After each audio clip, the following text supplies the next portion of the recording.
All right, this is Brad and Mike from Dallas Geek doing yet another movie one-shot. Marvel edition.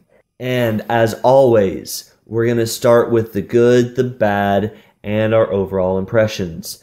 So, today we are going with Captain America, the first Avenger.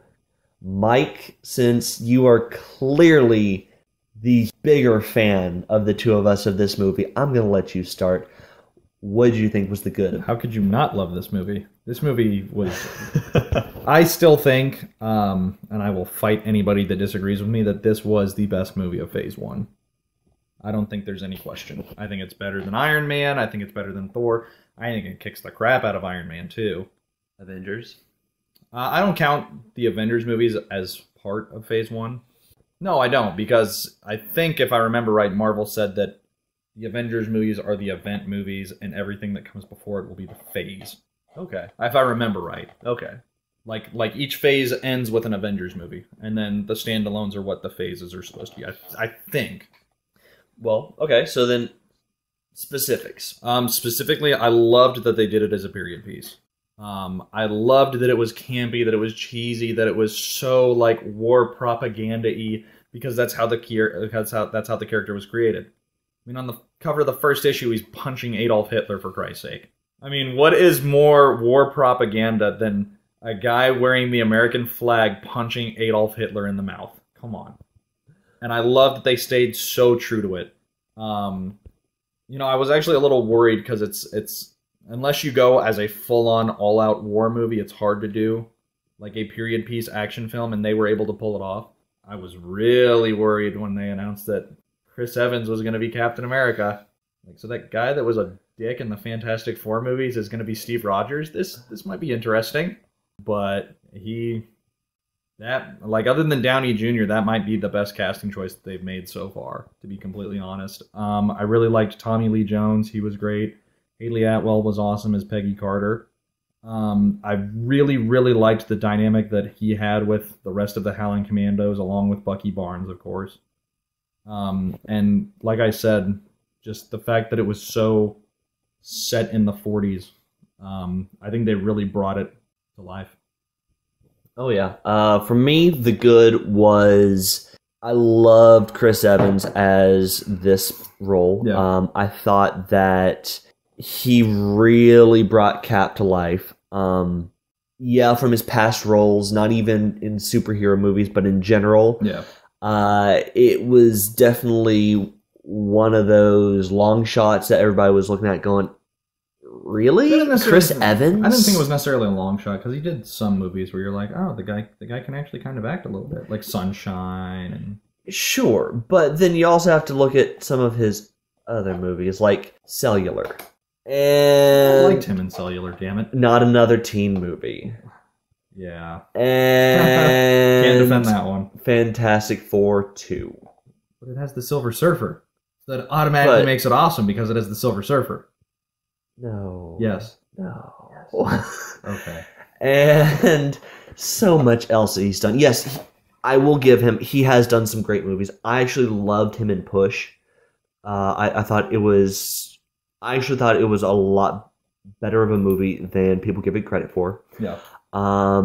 I thought that, yeah, Sunshine was a great role for him. A lot of sunshine. But overall, I wasn't as concerned about him being Cap. But it was definitely a real shock to see the physical transformation of him to become Captain America from what he's typically done in the past. That I thought was very well done. Yeah. And he, just looking at him, he personified the character. He looked like the true blue Boy Scout. Oh, yeah.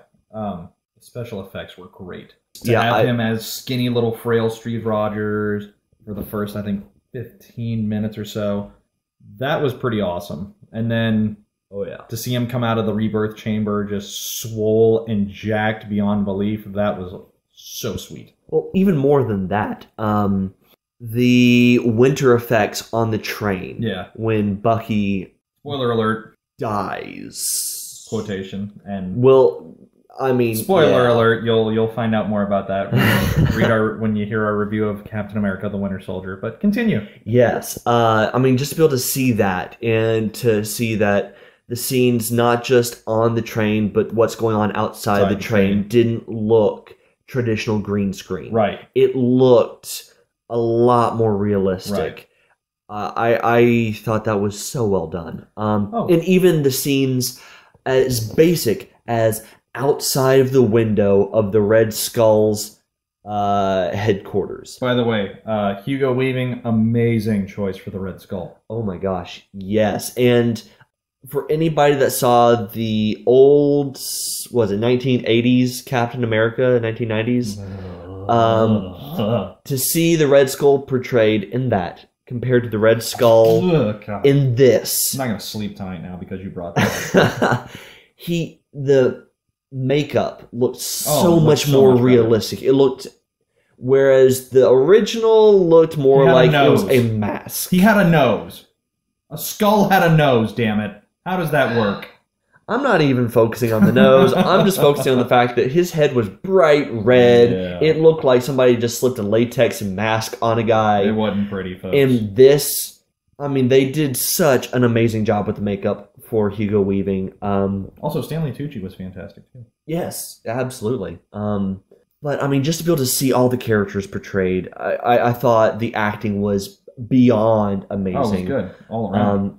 I really wish that this movie could have gotten even more acclaim than it got. It kind of underperformed at the box office. Yeah, it was. It deserved so much more attention. It absolutely did. I'm glad that it gets a lot more attention now in DVD and streaming. Yep. I think it's so much better. And yes, I loved the way that they portrayed Peggy. Yeah, Peggy Carter. I loved that. Really loved Haley Atwell. I thought that the dynamics between her and Steve Rogers, it was very, very well done. I'm not gonna lie, man. Watching this in the theater, that scene where he dumps the plane in the ocean, got me a little choked up, man. So now for the bad. I think this is gonna be the shortest part. Yeah, for me.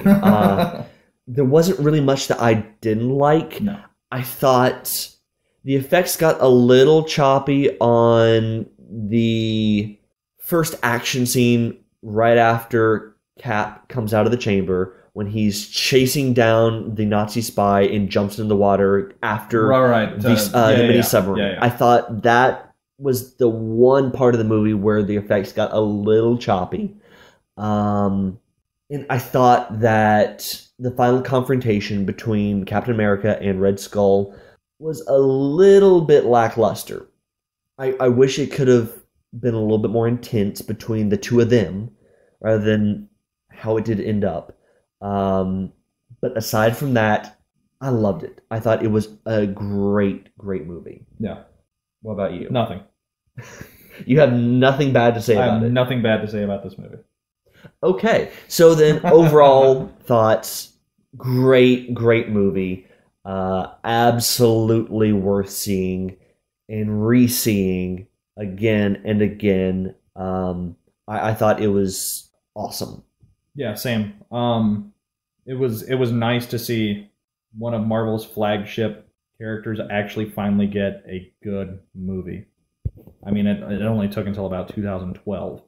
Exactly. So that is about it from Dallas Geek. This is Brad and Mike saying see ya.